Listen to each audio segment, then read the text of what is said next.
Everybody in that car has their mask off.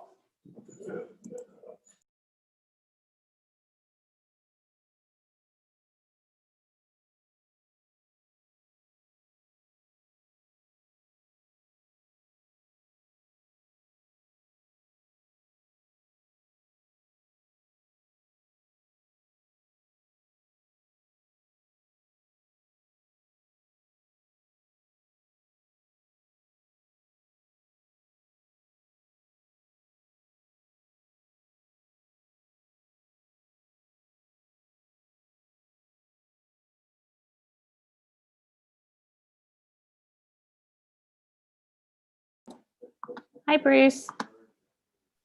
Hi there. Is that Kathleen? Yeah, Kathleen here. Alicia's on. Hi, Tony. And Alicia should be setting you both up as co-hosts. Yep, Bruce is there. Okay, good. So far we've got you set as co-host, so you'll be able to screen share and have your video running. Thank you.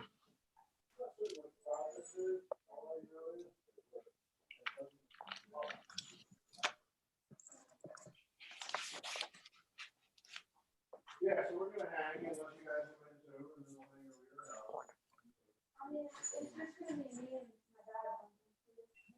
You got it at work?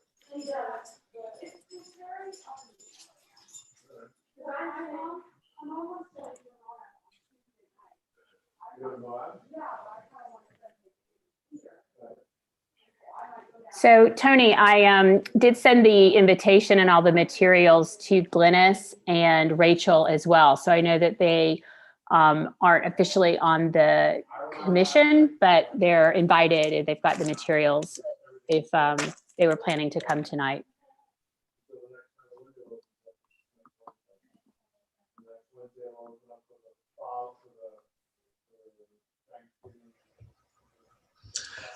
How you doing, Bruce? Good, Tony. How are you? So yeah, so already this weekend is filled up. Next weekend is filled up. We'll lock that anyway.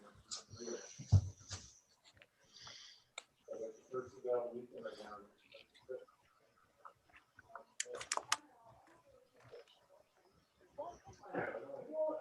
I look up there and nobody has been making snow all this week, right?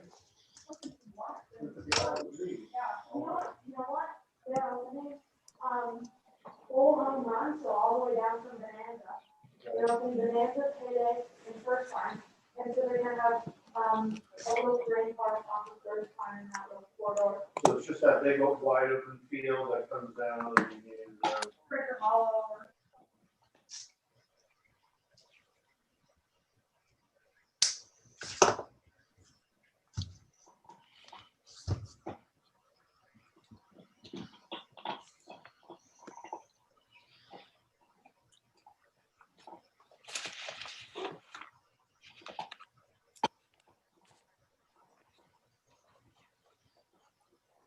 Hi, guys. This is Alicia. Does anybody recognize that phone number as somebody who needs to present? What number you talk? Starts with 347. Oh, that's me. Oh, is that you? I'll just, yeah, now that the audio's on, I'll hang up the phone. Okay.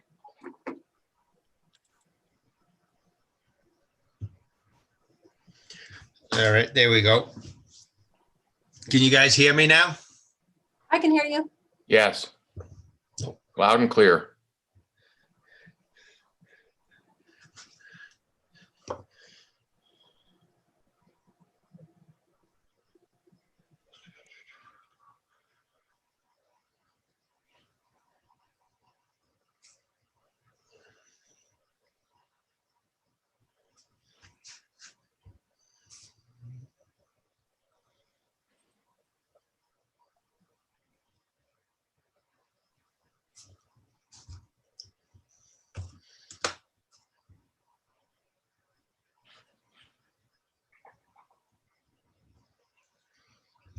Yeah. Woohoo.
Okay, well, seeing it's 6 o'clock, we'll get the meeting started.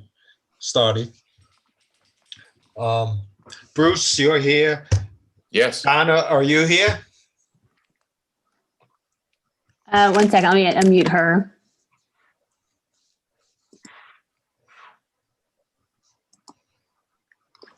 Donna, I think you can unmute yourself. You're a co-host, so you should be able to hit unmute.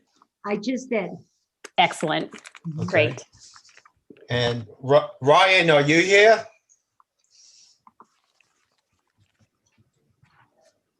Okay, and then I believe we have Glynis and Rachel. Are they both here? Glynis is here, but it looks like she's still muted. Hi, Okay. I'm Glynis. Hi, Glynis, how are you? Good. All right, Glynis, first I'll introduce you to the other two members, Bruce and Donna. Glynis has been appointed provisionally to the town council pending her approval by to the town planning commission, I should say, pending her approval by the town council at the next meeting. And also Rachel Cooper is in the same position as Glynis. That being said, we'll get the meeting started. Actually, Glynis, if you want to say a few words about yourself for Bruce and Donna's benefit, be my guest. Sure. We moved here in August from Park City, where we were renting for 3 years. And before that, we moved from outside of Philadelphia, Bucks County, and Buckingham to be specific. And I was on the planning commission there for about 10 years. So looking forward to joining the Hideout Planning Commission if I get approved. Welcome aboard. Very nice. Yes, welcome, welcome. Kind of my neck of the woods there. We'll have to You're talk from sometime. the Philly area then? Now, I worked 20 years in Philadelphia and northern Delaware and South Jersey and relatives in Holland. Okay. Yeah.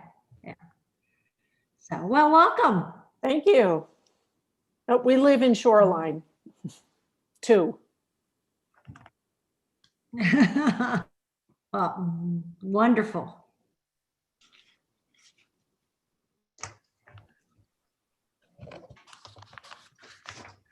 Just to introduce myself to the new members, I'm Polly McLean and I'm the town attorney. We also have Dan Danzy here, who is the former town attorney, but has some legacy knowledge on, especially having to do with the claim account. So he is sitting in to help explain what's going on with that. But that's why I'm here. So. All right, before we get started, I have to read the letter about the anchor site. The Planning Commission Chair of the Town of Hideout hereby determines that conducting a meeting with an anchor location presents a substantial risk to the health and safety of those who may be present at the anchor location pursuant to the Utah Code Section 52-4-207 subset 4 and Hideout Town Ordinance 2020-03. The facts upon which this determination is based include the percent number of positive COVID-19 cases in Utah has been over 20% of those tested since November 2nd, 2020. The 7-day average of cases has been over 2,437 since November 2nd, 2020. COVID-19 patients in Utah hospitals has been significant during the same time period. This meeting will not have a physical anchor location. All participants will connect remotely. All public meetings are available via YouTube, live stream on the Hideout Utah YouTube channel at www.youtube.com. Public comments can be emailed to hideoututah@hideoututah.gov or by pre-registering to attend via Zoom application by emailing hideoututah@hideoututah.gov. Emailed comments received prior to the scheduled meeting will be read during the public comment portion and entered into public record. Okay, that takes care of that. Now, first, let's have Bruce and Don, have you had a chance to review the minutes from the last 3 sets of minutes? I have, yeah, they were pretty lengthy, but I thought, Kathleen, you did a great job. That you captured, I think, I can't remember if you captured it all, but you got definitely the most meaningful parts for sure. So I'm okay with the meeting minutes. Yes. Somebody want to make a motion to accept the meetings from the minutes from September 17th? I will. Okay. Bruce, you want to second it? Yeah, I'll second. Okay, okay. And then, all in favor? Bruce, Yes. Donna, Yes. Tony says aye also. Okay, for the minutes for October 1st. Sorry to interrupt, Tony. Ryan is on the line now, so he would need Okay. to vote as well. Sure. Let me just get through the minutes and then we'll have Ryan introduce himself. Okay. Thank you. But he should be a voting member, shouldn't he? He wasn't on board for the minute, just to approve the meeting. Okay.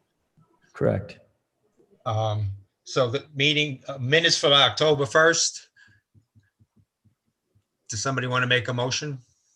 I'm fine with what has been recorded, so I'll make a motion to okay the meeting minutes. Donna, would you like to second it? Yes, that'd be fine. Okay, so we'll take the vote. Bruce, Yes. Donna, Yes. Tony, aye. All right, we'll accept those. And now we're on October 5th. Somebody like to make a motion to accept those minutes? Again, I'll make the motion to accept the minutes from October 5th. Thank you, Bruce. Donna, you want to second that? I'll second that. Okay. Bruce, your vote? Yes. Donna? Yes. Tony, yes. Okay, that takes care of the procedural stuff. And now I'd like to introduce the new member of the board, Ryan Sapp. Ryan, if you're on, if you'd like to give a little bit bio of yourself. I am. Thank you. I'm Ryan. I've been a resident here in Summit County for 20 years. I moved in 2000. I've got 3 children. My oldest son graduated from Park City High School last year. My daughter's a senior, and I've got a 14-year-old son. He's in 9th grade. So I've raised my kids in Park City. I love the area. My background's in real estate. I've built over 30 homes in the area here in Summit County. And I build still. I also have my real estate license at Engel and Volkers. So I do quite a few residential real estate land transactions there. And I own 3 lots in Soaring Hawk right now, getting ready to build my house there. And I just decided it was time to give back and see if there's areas where I can help the community. So that's why I'm here. Welcome. Welcome, Ryan. Welcome. Thank you, Ron. Thank you. Okay, the first thing on the agenda is the discussion and possible approval of an extension of the final plan for the claim project. I believe Dancy's here to go into detail about that, what they're asking for. And actually, Okay, thanks, Tony. Can you hear me? Yeah, I can. Yeah. Oh, okay, great. Yeah, as Polly mentioned at the outset, I was previously the town attorney and before Polly took the reins, and have continued to assist the town on a few discrete matters, one of which is trying to get the necessary approvals for the claim project. with UDOT, and I'll discuss that process. So CLAIM, as you likely know, is a project that is located on 248. The technical location is milepost 7.33 of Highway 248. In more layman's terms, it's located to the kind of northwest of Soaring Hawk on the east side of Highway 248. And it's planned to be, or at least it's approved to be an 88 unit subdivision. I think I've got that number right. Chris can correct me if I'm wrong. But the developer originally obtained his final approval for this project in December of 2017.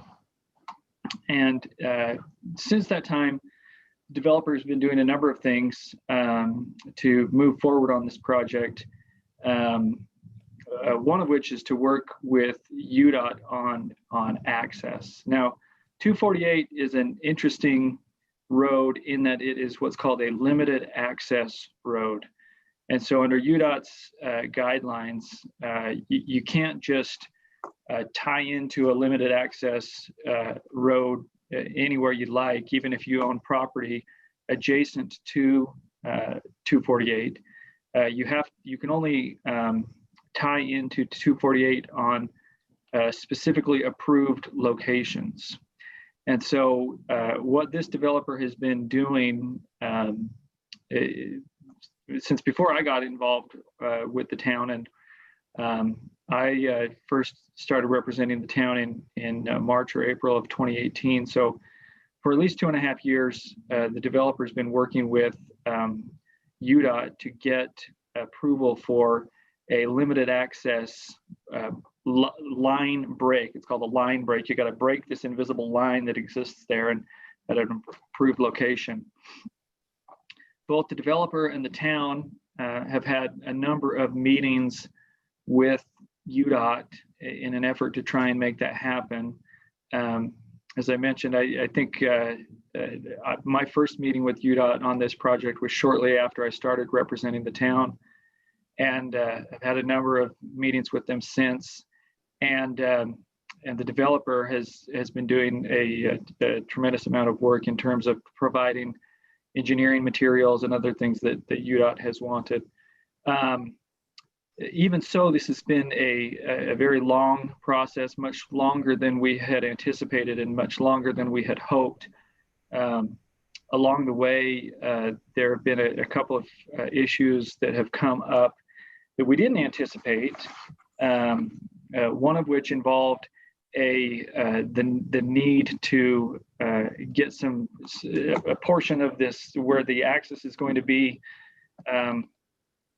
was actually owned by UDOT, and so we needed to get title to that little triangular sliver parcel transferred to the town, and we're actually able to cross that hurdle just last month, and we got that sliver deeded to the town and for access purposes.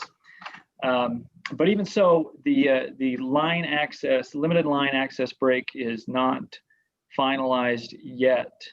And so that's, as I understand it, that is why the developer is coming before the Planning Commission tonight and asking for an extension of time to record his plats.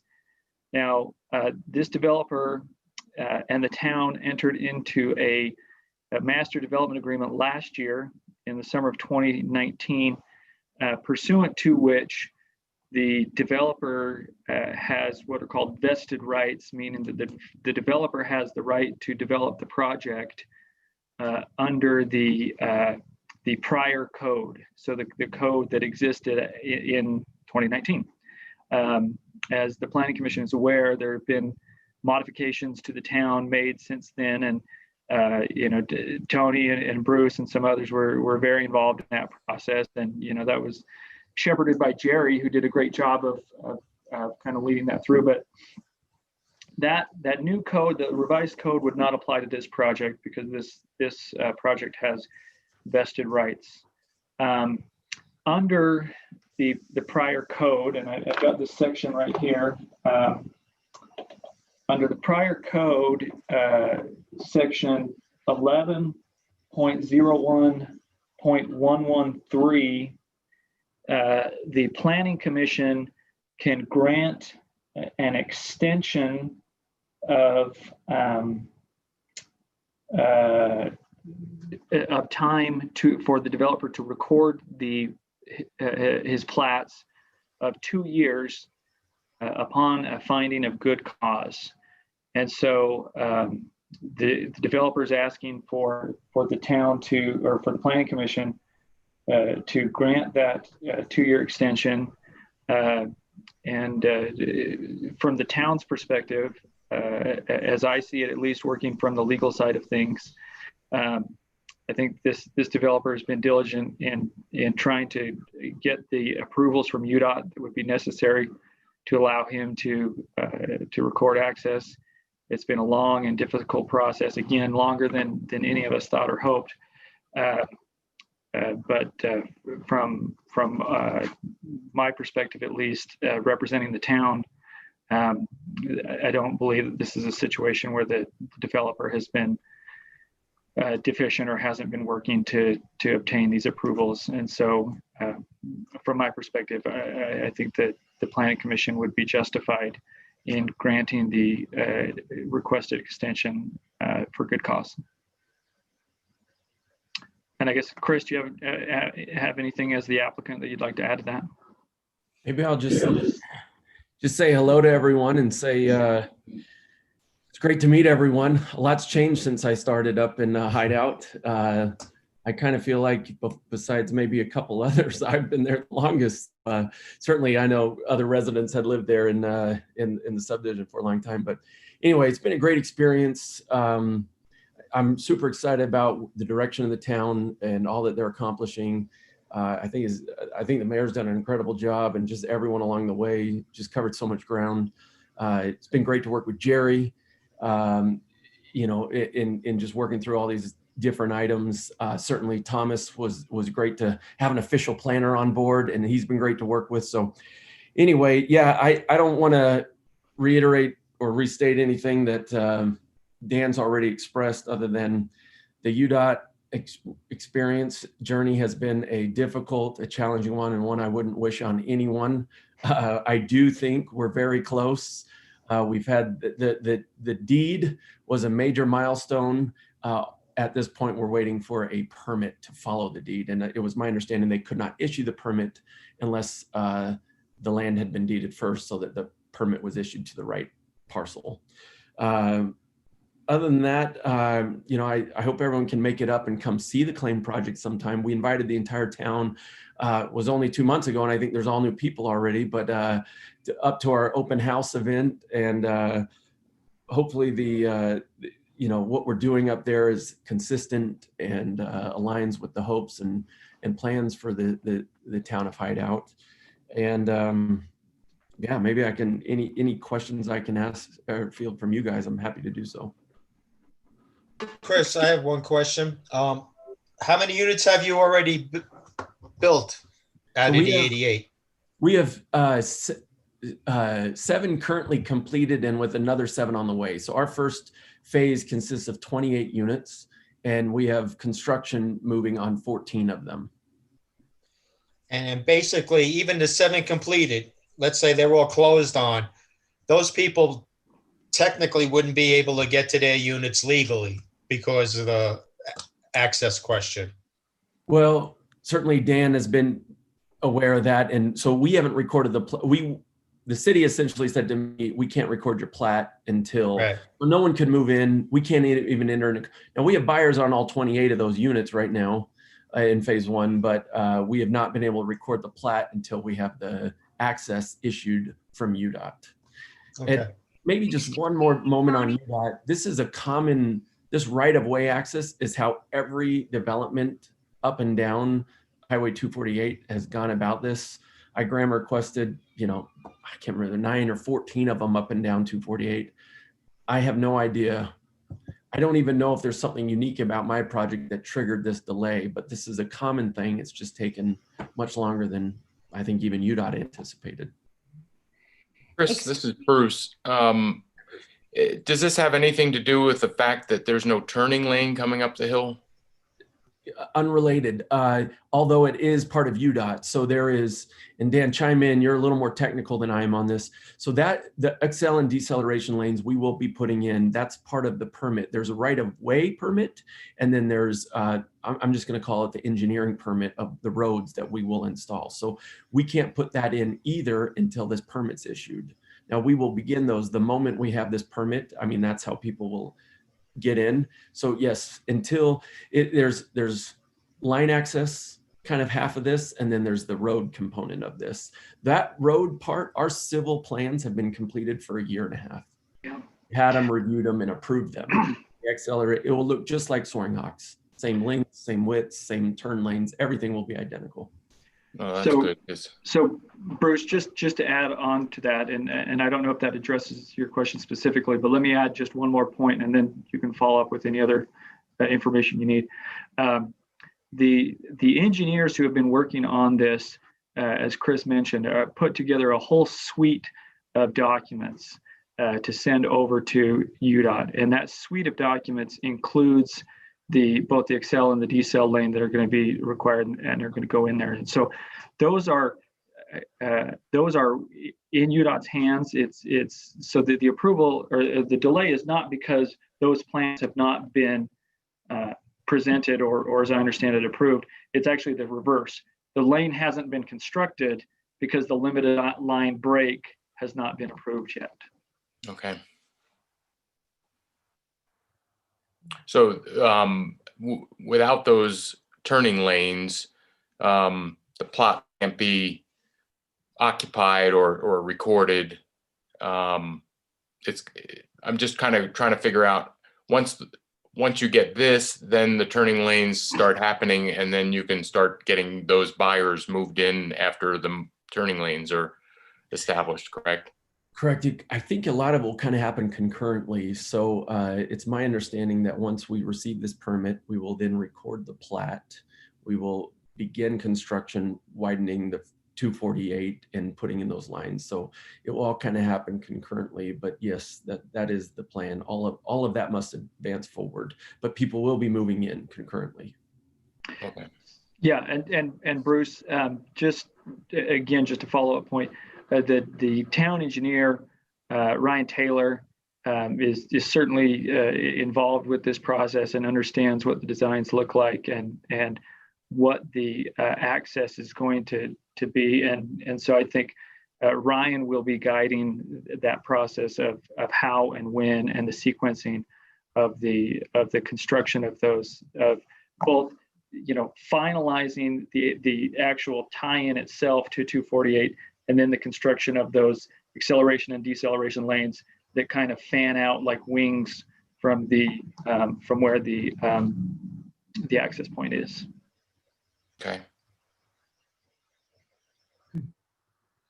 And just another point I might say for the Planning Commission's interest, again, in addition to developing or working diligently with UDOT, the developer has been working in terms of getting the plats ready to go. And so I think, as Chris mentioned,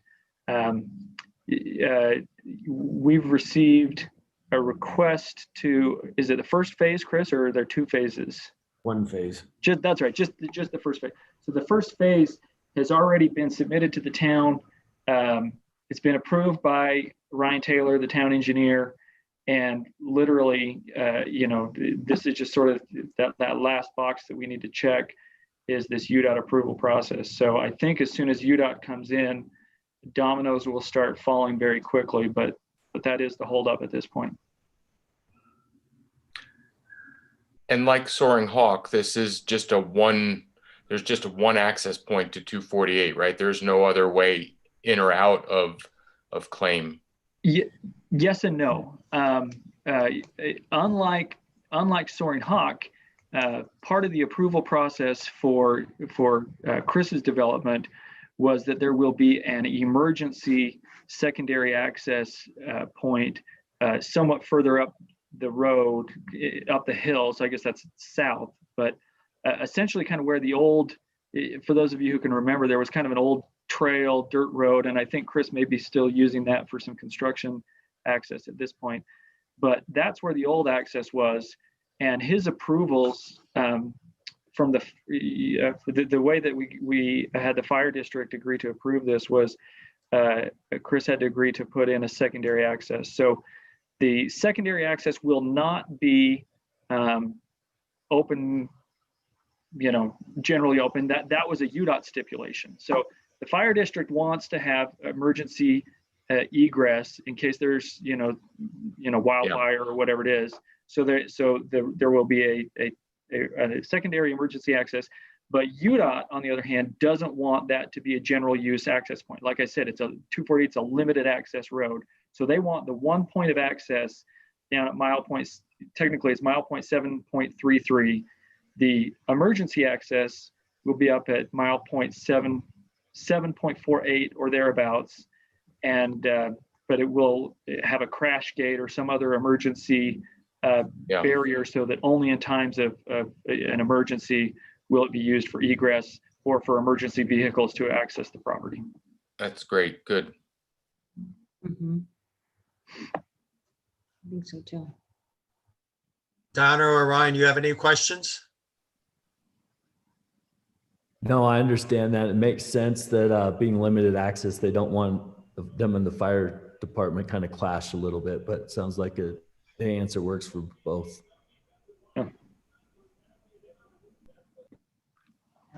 And Dan, just to be clear for everybody else, you're asking for the 2-year extension, right? Yeah, good question, Tony. The way I read this section 11.011.133, the extension, the language says the Planning Commission may grant a 2-year extension upon a showing of good cause. And so again, I think that's what the applicant is requesting. And I think that's the way that the code reads. And so, I think that the Planning Commission, it would be appropriate for the Planning Commission to entertain a motion to extend the approvals for an additional 2 years. And maybe I can just add one part onto that.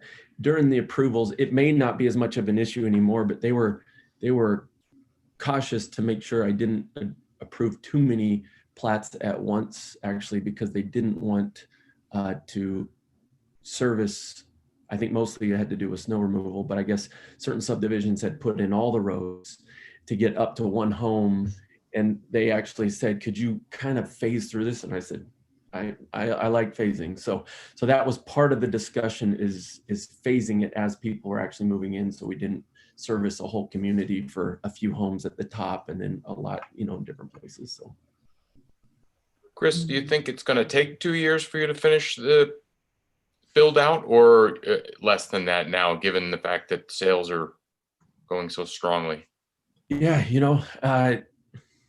I can certainly say I hope it goes quicker, but I think it's the right amount of time to ask for. Okay. I have a question. What would happen if you run out of time, the 2-year frame time? Would you come back to us for another 2 years? No, I mean, it just I happen in that.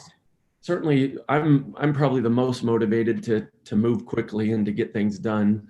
I've never actually done this before because I've never had such a delay in a project. So this is my first time in this scenario. The only thing I could say, if I could start approaching, I would probably go ahead and record just to the other plats. Or I guess I like how the code reads, showing good cause. Hopefully it's apparent, a lot of times I think this for people to approve something and then never do anything, which I've seen done before, where projects just didn't get the financing or didn't get the right, and it just kind of sits. And instead of letting something sit there forever, they kind of put a cap on it. certainly I think we qualify from the good cause side of things, where we put in roads and built homes that hopefully people can live in one day. So hopefully we're checking that box as far as showing good cause that we're moving forward with the development.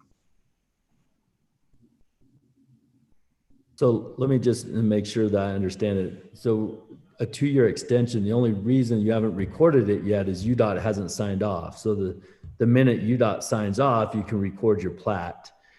Phase 1 plat. We'll probably phase 1. So if it took them 2 more years to do it, that would be terrible, right? I mean, you got homes sitting there. I've got way bigger problems if they don't do this in 2 years than exactly. So this isn't on you and you holding off. How many units are in this first plat? 28 units. 28. Okay. So do you have it like in 3 phases then for all 88? Approximately 3 to 4. We haven't quite decided exactly where those goes. A lot of it's based on utilities, kind of making sure we're looping and doing everything, but between 3 and 4 phases. Okay, great. If it doesn't go in 2 years, keep a basement open for me. I'll need a rental spot. So. Understood.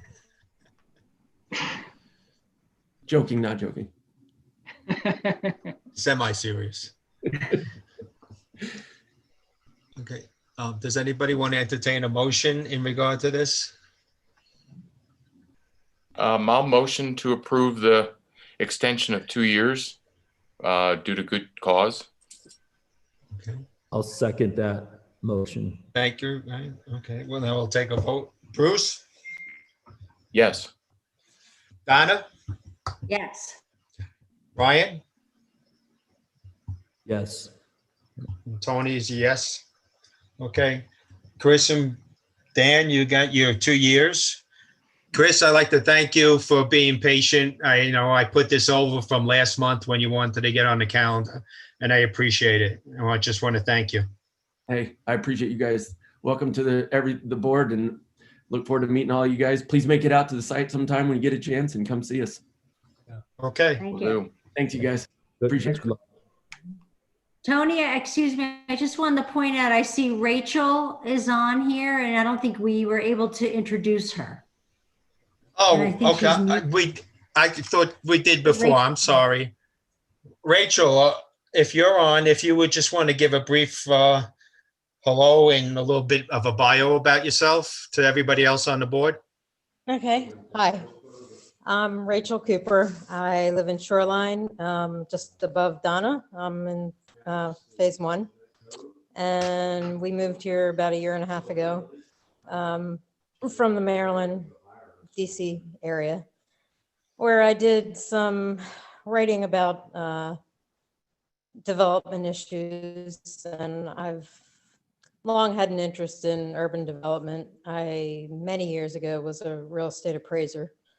And anyway, I'm excited to join the group, and I really want to see all the good things that we're doing in Hideout, and I think I can make a big impact on how things go, and I'm excited. Tonight, it's my first time here. I'm actually in New York visiting my daughter, but so a little tired tonight, but I'm interested to learn about what's going on. So. Thank you very much for your joining and everything else that we look forward to having you do for us while you're on the commission. Okay, the Tony next thing up is the Polly, Venturi plat development. Yeah, Tony, before you go to that, I was just going to ask Polly if she needs me on for the Venturi one, or can I drop off? No, unless you, no, I think Thomas and I have it, but thank Okay. you. Great. Thanks, Dan. Good to see Okay, you. good Thanks, to see Dan. some of you again and some of you for the first time, and we'll be in touch. Thank Thanks. you. Thanks. Well done. Thanks for the info. Then, Alicia, can we unmute? It looks like Jay Carr. That is Mr. Carroll, the architect. Is that correct? And Nasser. And do we have Steve Murdoch on the call, or was he just our go-between to set everything up? No, he was just setting it up. It's just James and I. And I don't know, Kerry was supposed to join us, our engineer, if he made it or not. Yep, so James Carroll, let's see. Yeah, get you unmuted. I don't see him. Yeah, he's on the Jay right Carr. hand top corner. Yep, Jay Carr. There we go. Yes, over here. Great. He's unmuted. Am I on? You I are. see you, yes. Yes. Okay. Yeah, so James Carroll and Associates. Between my firm and Iridium AE firm, we would be designing any homes with this development and structural engineering. So Nassar Shodabani would be the developer, and I believe we might have Kerry Johansson, our civil engineer, on. I see that he's unless he's muted or something, I don't know. He's at the bottom of the list on the participant list. So what we're looking at doing is, and we've prepared 2 drawings. I don't know if you have access to those or not. I know they were submitted. On this Venturi Plat A, which consists of currently 2 lots, each lot 1.13 acres. And the developer would like to ask that we subdivide those into 4 lots. Each lot would be just over a ½ acre, about 0.57 acres, so as to develop 4 single-family homes. What's on the plan that we prepared shows each home about 2,400 square feet, or maybe a little less per main floor, with a walkout basement and 2 or 3 car garage. And we had an original meeting a couple weeks ago with Carolyn and others, the engineers at Hideout, talking at that time about possibly maybe extending Shoreline Court, which I think everybody liked the idea of. Whether or not we can meet the grading, the 10% or less grade for that extension, we don't know. So until we do a full topography and figure things out. But I think the purpose of the meeting tonight, hopefully, is if we can gain your support of subdividing this property into 4 buildable lots. And we could either have one road coming off of Shoreline Drive that would go up the hill and dead end into a hammerhead turnaround, not too far from where Shoreline Court now ends with a hammerhead turnaround. And so we're looking at either doing one or the other, connecting Shoreline Court all the way through, which I think has great value for the extension for fire access and so on, or simply develop our own private drive up to the 4 homes.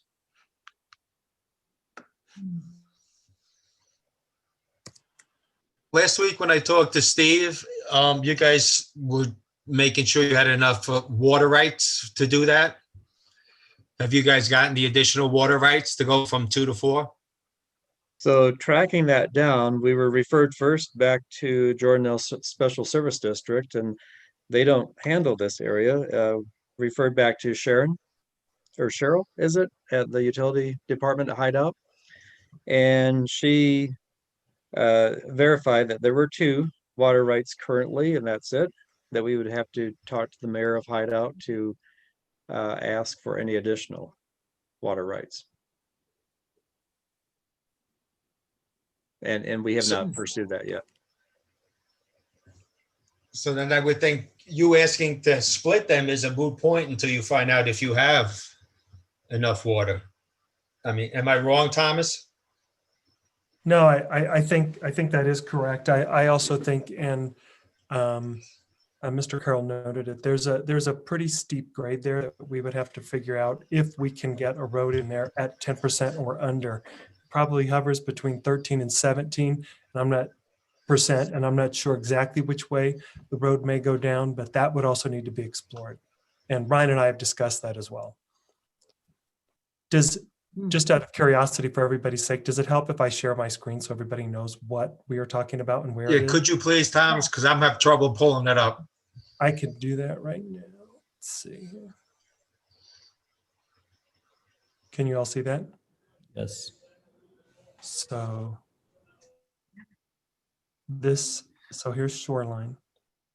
This would be the road, Shoreline Court, that needs to be extended to here. And these would be the 2 lots that they are proposing to combine or to subdivide into 4 lots. Do you have a pretty good orientation of where this is? Yeah. Okay. The aerial's of course not up to date. Oh, didn't we just approve the 2 lots like a year ago? That's correct. Mhm. And I'm going to ask a few stupid questions because it's my first meeting. So you approved it to 2 lots, and was that from 1 lot divided into 2? I'd have to go back and look. Okay. I think it was just, yes, I think yes, it was 1 lot. I think we divided it into 2 and approved that. Okay, and now going to 4, is it and so the access currently is off the Shoreline Drive, and you want to extend that road so that they could turn into downhill lots basically, and it eases the driveway cuts onto Shoreline Drive? Yes. Okay, and why 4 units and not like say 8 units? How do you come to 4 units and not 3 units, or what's the number? I think, well, and I can let the developer probably fill in more on that for his reasoning. We did entertain possibly 8 more units like duplexes that are part of the Shoreline Court condos that are existing there. When we had our initial meeting with Hideout, it was initially from Carolyn and others, engineers, just thought that was too much to put on this property. Understood. And like the idea Watershed was part of the reason too. That's way too many obtaining watershed.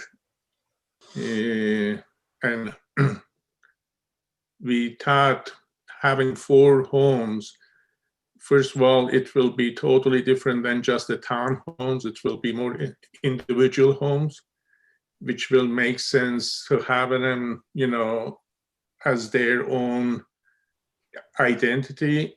But main reason is watershed is biggest problem, and access to that 8 or 9. We have to connect the Shoreline Court to Shoreline Drive in order to do anything with it. Am I right, James? Well, as is, whether it's 2 lots or 3 lots or 4 lots, we could access each one off of Shoreline Drive. There's a fairly steep hill cut at the south end, and as we go north on, I think that's north, if north is up on this map, I'm forgetting here. Yeah. It is. It makes it easier and easier to access the property off Shoreline Drive. I think ideally, it'd be nice to have one road coming in as we're proposing, whether it's connected or not connected to Shoreline Court, and access the properties from above. And that way there's just landscaping between Shoreline Drive and the homes. So that would be their backyards. The backyards will look out onto Shoreline Drive. And we would start at the upper part of the screen where it's. Thomas, do you have those 2 drawings we sent you that they can see it too, if you can share those? Yeah, I have the one with the lot lines on it and the homes kind of platted on it. I've got it. I have it on my phone. We sent 2 different drawings. Yes, that is the 4 unit connected. And So there is currently, one that we this is sent the lot. that it is not connected at the Shoreline Court. And north is to the left on this particular image. I can switch it. Yes, yes. Right. And you have the power That's not good. line behind there, correct? There's the Cor- power line.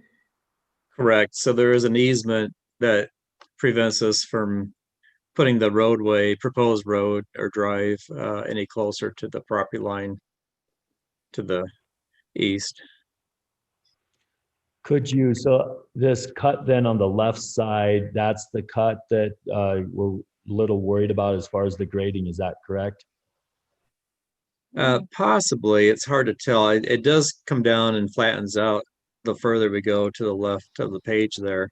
And so we could easily extend the drive further, but then we would have to ask for a more of a cross-access easement of Hideout property. But the further to the left we go ahead. No, the further to the left we go, it just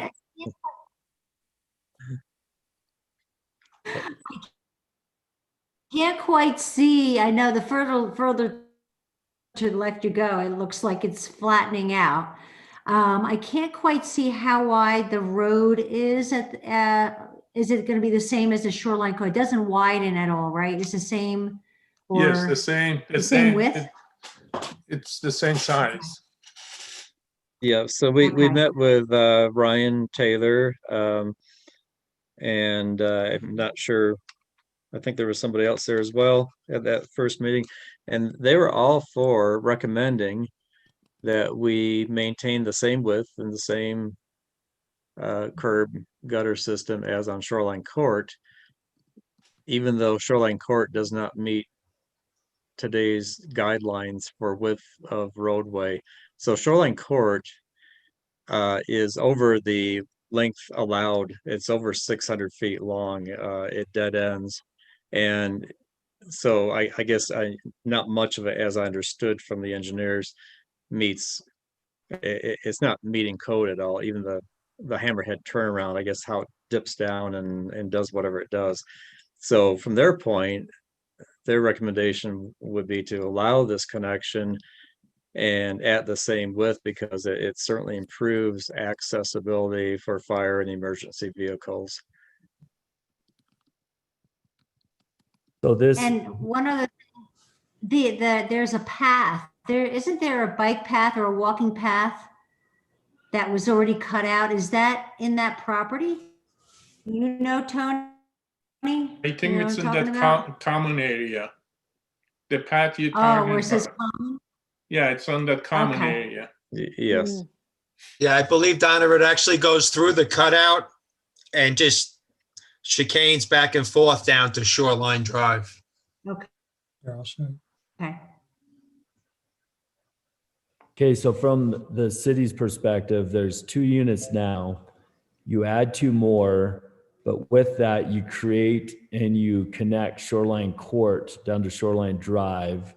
And so that creates a better traffic flow for us and the residents just in general. Is that kind of the trade-off is giving the 4 units, then you're putting in this road and connecting that to Shoreline Drive?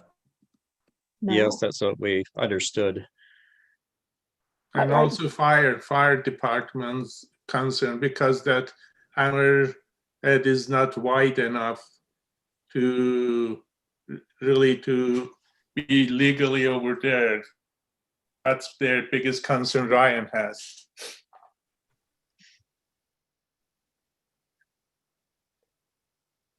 Weren't you going to continue that road even if you had 2 lots? We can just go straight, right, James? Yes, and you know, I don't know who the previous owner was, who did the plat before. So it was sold, or well, it's up for sale, has not been closed on. That's what Mr. Shutterbani is looking at right now, getting an idea of what might be acceptable to the planning commission and make a decision on whether he goes forward to purchase this property or not. So we really don't know what was proposed prior. And this might be old news, but why is that hammerhead not up to code to where it worked for the fire department and for the access? That all, Brian, has to do with the previous administration and the previous planning commission that the previous administration appointed. Okay, figured. Okay.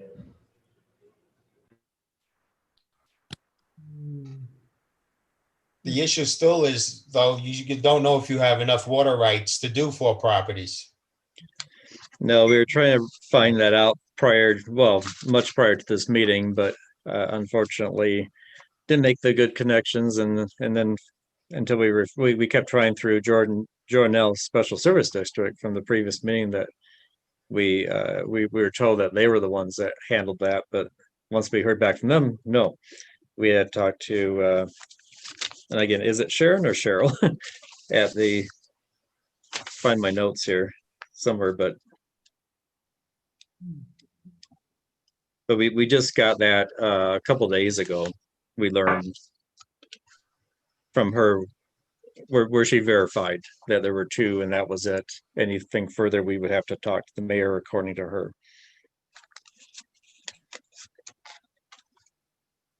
Because when I talked to Steve about 2 weeks ago, he told me you guys were going to find out in a couple of days.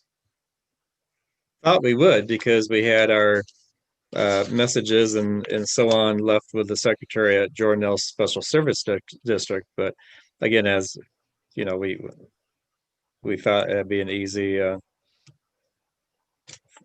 fine, but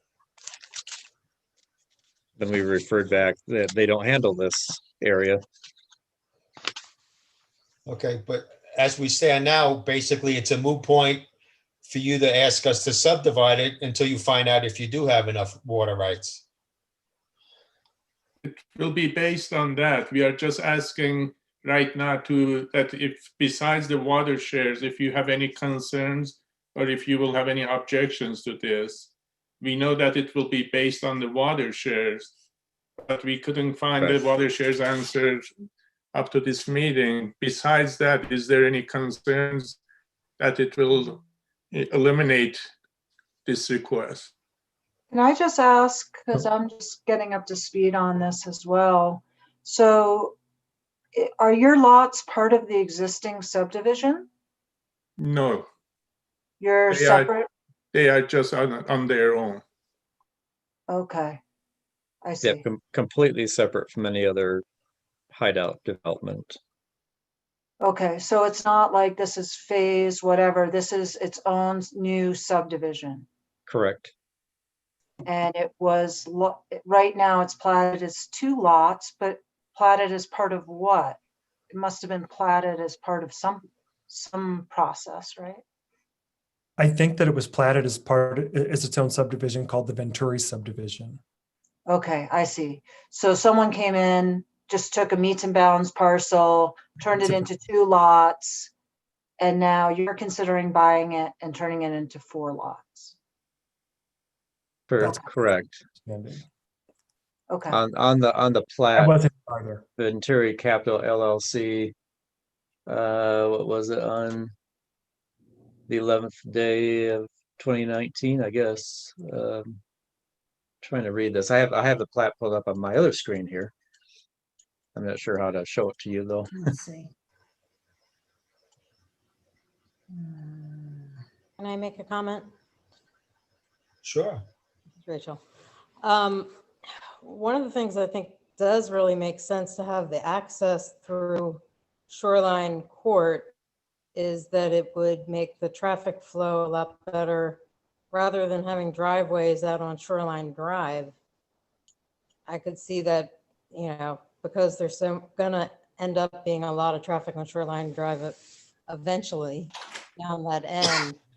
It makes a lot of sense to have the driveways up on the court instead. So And I don't, does it matter whether it's 2 or 4 lots? Does that make a difference of being able to extend the road there? I think from a developer point of view, it comes down to what's the best size of property that can be sold, and to divide the amount of building that new road. to, divide that into four units instead of 2 units to help pay for that road extension. If it's a private drive, we wouldn't have as much it'd still be a long private drive if we came up and did the same type of thing, but dead ended it. It just doesn't make sense not to connect them at that point. But a private drive would not come under all the same restrictions or maybe the cost of a actual road extension. And do you have a price point for these homes? Like a ballpark, or can they, do you have an idea and, about what you might be developing and what sort of house and the price point there, or do you have any idea what you'd be Well, selling I them mean, for? as far if you look at that drawing, Yeah. there's some square footage on that. They are anywhere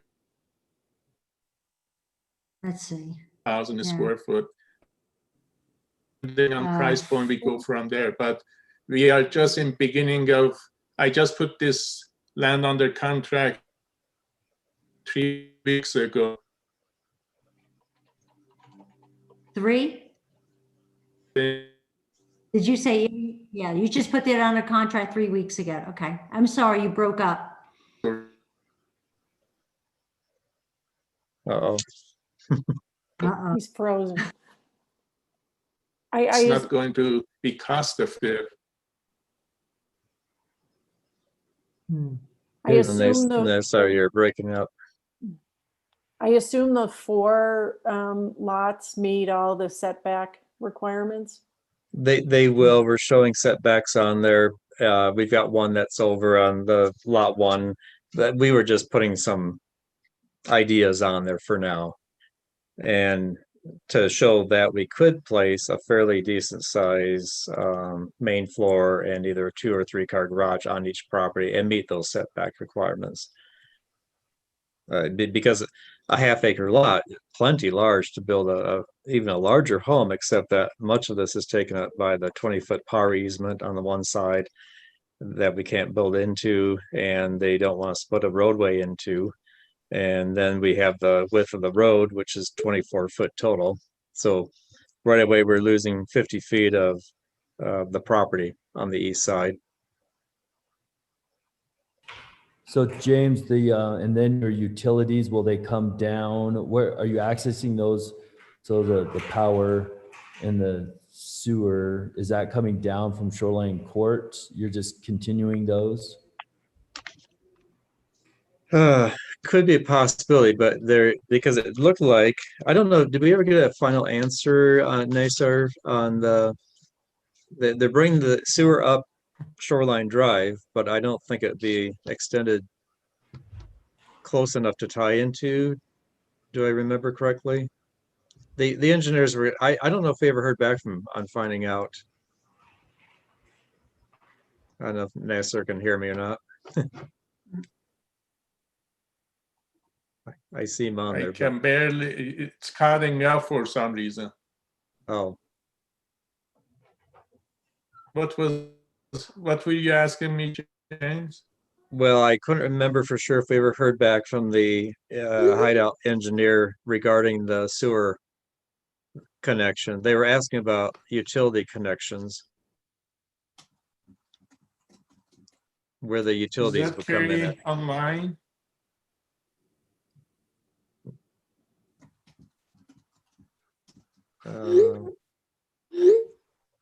Carrie, can you answer that question?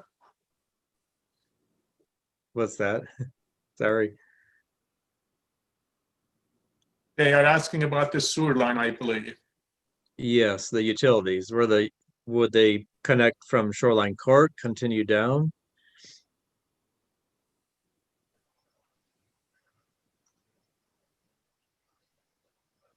I think you got to unmute.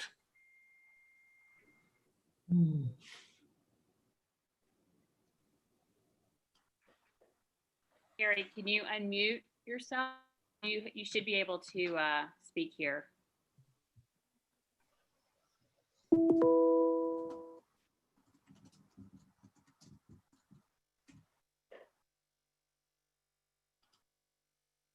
from what I remember what Ryan told us, I think we have two options.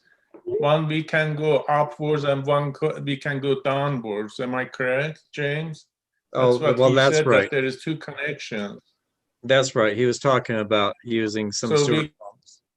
we decided it will be better to go towards, correct? Yes.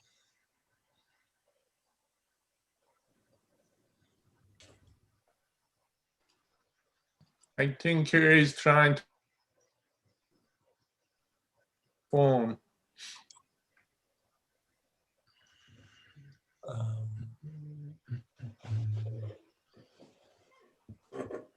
Yeah, we were hoping to have our civil engineer join in. He was on earlier, but I think Carrie is calling in, so he might be on video, but I think he's calling in to. Okay. Give him 1 second, I think.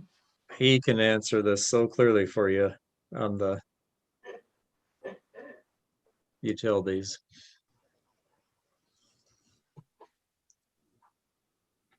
It looked like he was trying to connect. Maybe I'm wrong. Hello, can you guys hear me? Yep. Oh, okay. Hello, Carrie. Sorry, guys. I've been trying to chat for a while now, and nothing was coming through, and I don't know what the deal is with my microphone on my laptop. Anywho, so with the sewer connections, the way I understand it is Shoreline Court is under a pressurized system. So what we would do is we would just mimic what they've already done, and then we would just put in these like sewer interceptors on the outside of these houses where they'd gravity feed into these interceptors, and they'd just run up to like a 2-inch lateral and connect right into the Shoreline Court. So that's how the sewer would be connected. The power would either come off of Shoreline Drive or continue on along Shoreline Court. The water, we'd probably just stub either off Shoreline Court, run a water line and loop it on down into Shoreline Drive, or just stub 1-inch 1-inch meters off of Shoreline Drive for each of the separate homes.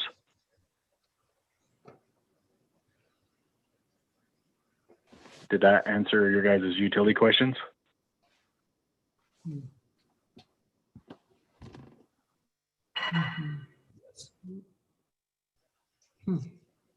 Hello? I can hear you, Carrie. Okay. Yeah. All right. It was just an awkward silence there for a minute. So I didn't know if I lost Ryan had asked the audio. question about the utilities. Yes. And I believe I answered the 3 or 4 major utilities that should be a concern. So hopefully we could just stub 1-inch meters off of Shoreline Drive to each unit. Then Shoreline Court, we would just connect into their existing sewer, which I believe it's a pressurized system, and we just mimic exactly what they're doing and just connect into it with our own sewer line, which each home would have a lateral that would be pressurized. And then power, yeah, there's plenty of power along there.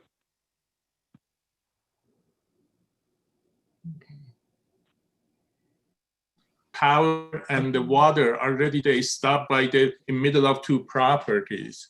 So we will just take it from there. And depending which sewer, according to Ryan, we will go with the best one. That's what my understanding from Ryan was anyway. Ryan, the engineer.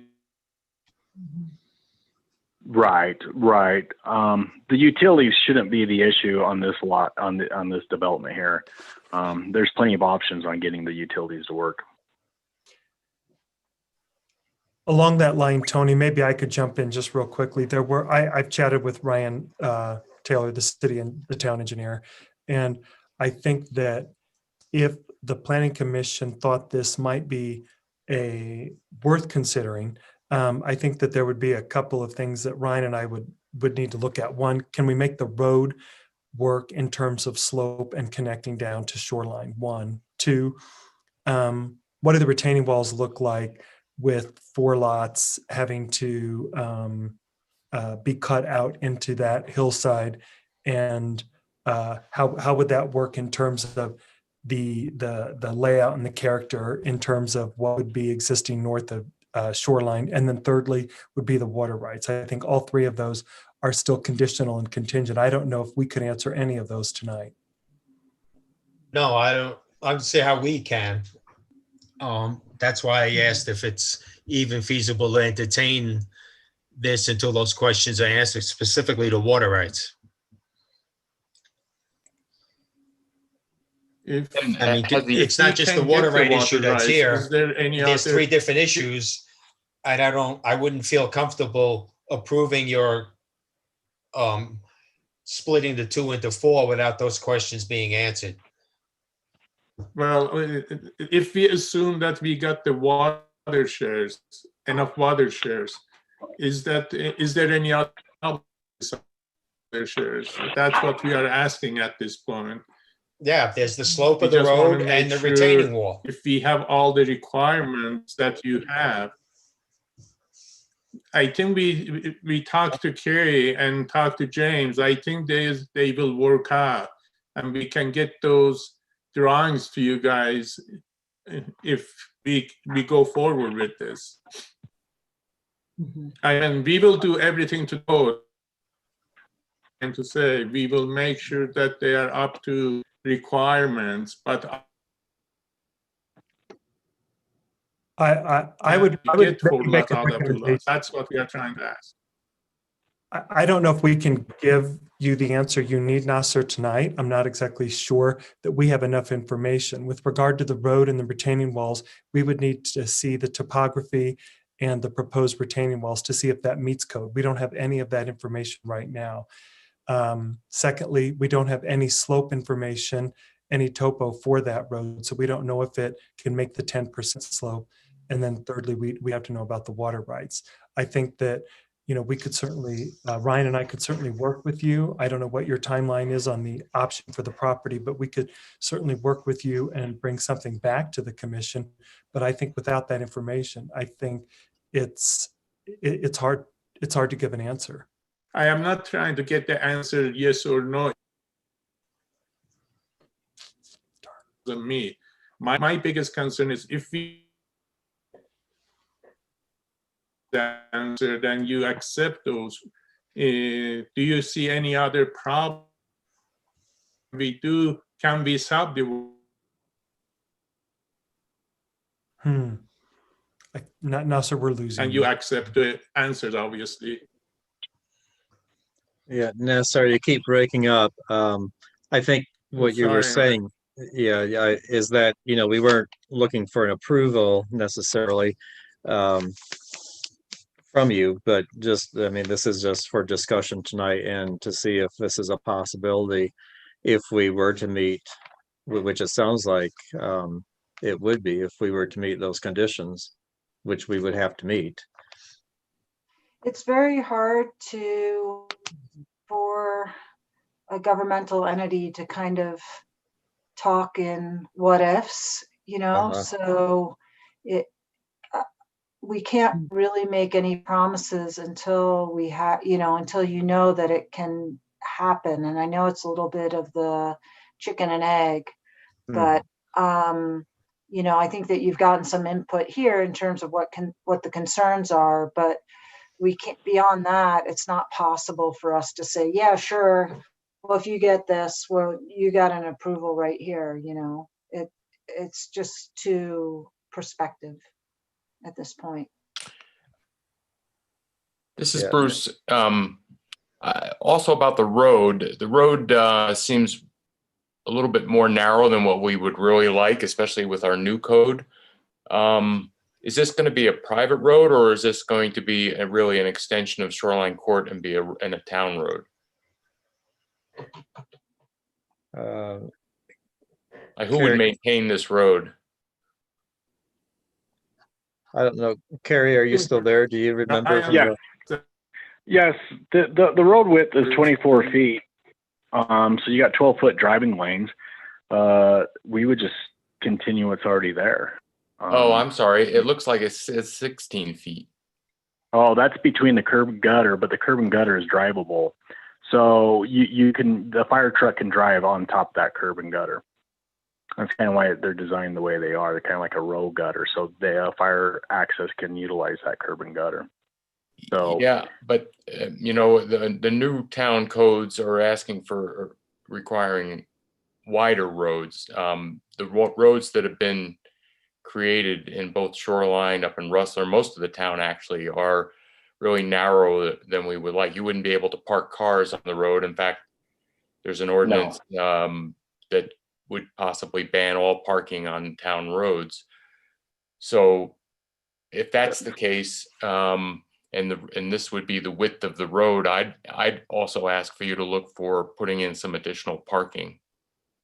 we could do some turnouts or little like parking spots on the side, depending on the topography. But you know, we could probably put 2 parking spots every 200-300 feet or so, or maybe 400 feet. Wouldn't be that big of a deal.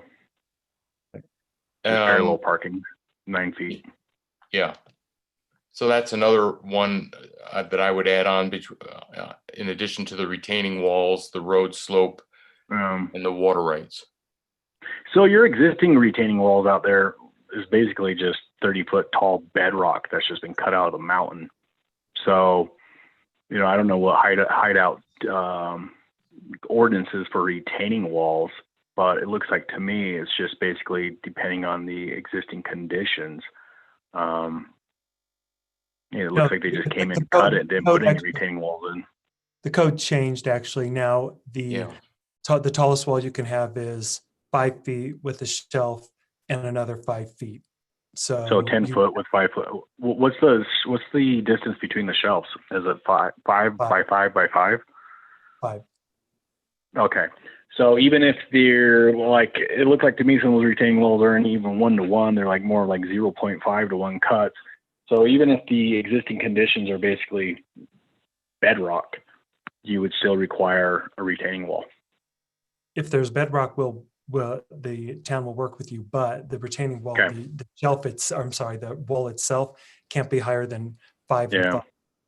Yeah.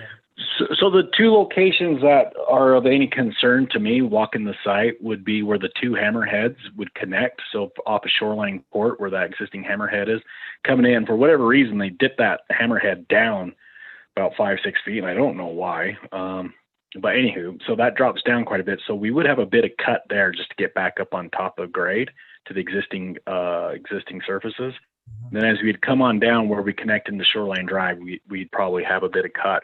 But I think that it's not going to be 10 feet tall. I think we could easily get that to work with a 10-foot retaining wall, 5-foot steps. You'll be close with horizontal and vertical to fit that in there, I think. Yeah, those 2 connections are going to be the challenging point. With 2 houses, I think you'd have the space. 3, maybe 4. I'm not so sure. Yeah. Well, as soon as I get the topographic map and then go ahead, we'll see what it looks like. But like the 2 concerns are just Shoreline Drive and at the connection there. It just, we have a bit of cut, but we'll have a look at it, design it, get you a set of drawings so we know that we can meet code. Mm-hmm. Well, I do like the fact that that we're going to be connecting, or that is a possible connection there to Shoreline Drive, Shoreline Court. As Rachel pointed out, I think that's that would be a positive for this this project to go forward. But of course we need to we need to know the details of those points that were just brought up. But I do like the fact that road would continue. It makes sense. And I like the fact that the homes, that the access to the homes is toward, or would be toward, Shoreline Court. I like that also. So those are 2 things that I really do like about them. If that gives you any input. It does. It makes sense, and it's good to hear that. So, Nassar, does that help? Are you? still listening? I think we might have lost him. I think he's frozen. And so the retaining and the slope. Mhm. Can you hear me? Just then we could, but you're breaking up a lot. I am saying that so water shares is slope and the retaining wall. Are those three concerns, or if there are other concerns? I guess are the proposed lot sizes, and if we can meet the setback requirements, are there any other restrictions you would impose on lot coverage, size of homes? I believe the other issue will be what Bruce mentioned in regard to additional parking, considering the roads you're talking about right now don't meet the current town code. And I would also add that that you would have to meet the HOA design review committee process as well for the Okay. master HOA. Make sure that if you're in due diligence, you should understand that that's beyond the town. Okay, even though it's not part of it right now. Are you not within the master HOA right there? Is it just out? No, it is. Oh, It never is. mind. Sorry, I thought you were still in. Okay. Okay. Lucky for you. Very lucky. So would you like this put over till next month so you can resolve the 3 issues that are outstanding? If we can get them to you earlier, would that work?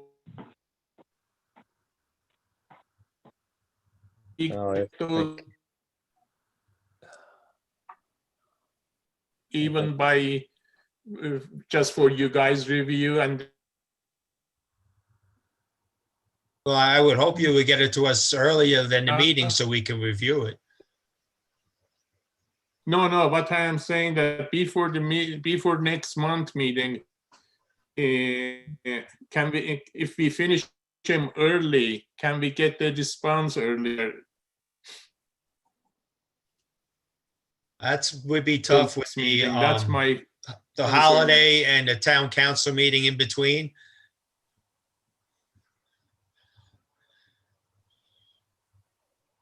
And I think don't know what's happening with my internet. I can't hear. Oh, well, I think if we go forward, if you can still hear Nasser, we have to get the topography done with Johansson, and Carrie takes a look at the road slope and design, retaining walls, and I mean, we'll know if we can meet the code and requirements or not. Okay. Yes, can you put us for your next meeting? Yes, that would be no problem. It'll be the first one on schedule for the meeting. Okay. That will be great. And do you know when is your next meeting exactly? It's always the 3rd Thursday of the month. Okay.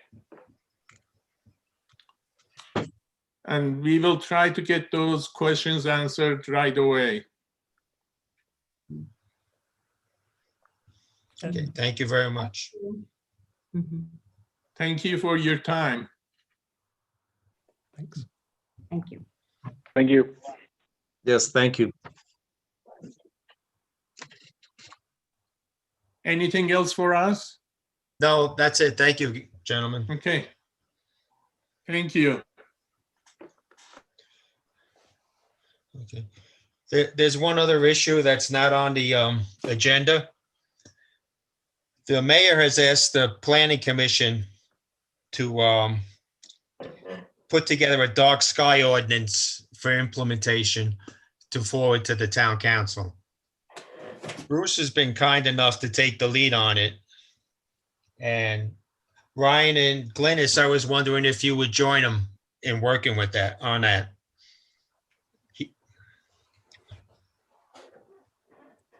Definitely. He would like to have something put together for the town council to review by their February meeting. Tony, Glynis, you okay with that? Yeah, definitely. Great, thank you. Tony, just a point of order. This is the first time I've done a project, doing an ordinance for something. Does this have to be public meetings, or can the three of us meet? No, Offline. you're just putting it together. Correct me if I'm wrong, Polly, but they can do a working group for this. Well, so I forget how many are on your, like, what's a quorum for you? 3 or 5 or 4? Are there? I think it's 3. There's 1, 2, 3, 4. There's 5 members on the town council now. Can So only have 2. 3. Planning commission. Yeah, you can only have 2. You can't have a quorum. If you have a working group that's a quorum, then what we're going to have to do is notice the meeting, take minutes. It's not going to be, I mean, you can do it, but it's a lot more work. We'd have to have Kathleen take minutes, record it. If you want to just work kind of offline, then you can do it with 2 of you. How about if we include the alternates in the total number of members? Nice. It's a good idea, but no, it kind of. It's worth a shot. Tony, I can help a little bit too. I mean, I'd help too. I can help you with that as well. So, All right, well, I'll leave it up to Ryan or Glynis, whoever wants to jump in and work with Bruce on this. Do you want to, Ryan? Or if you don't, I will. I can go either way. So I'm more than happy to jump in and work with them on it. Okay, great, Ryan. I'll figure out how to get in touch with you, and I'll send you an email, and we can exchange info, and we'll set up some time when we can get together and go over it. There's some material the mayor has sent that I can send to you right away, and there's another ordinance for another town that's already been written up, and then there's some dark sky overall description of what it means and definitions and things like that. So great. Great. I did get the one email, I think, from him the other day, but Okay, with the 2 attachments. Exactly. Yeah. Okay, well, that's it. Good. All right, I'll be in touch then. Does anybody have anything else?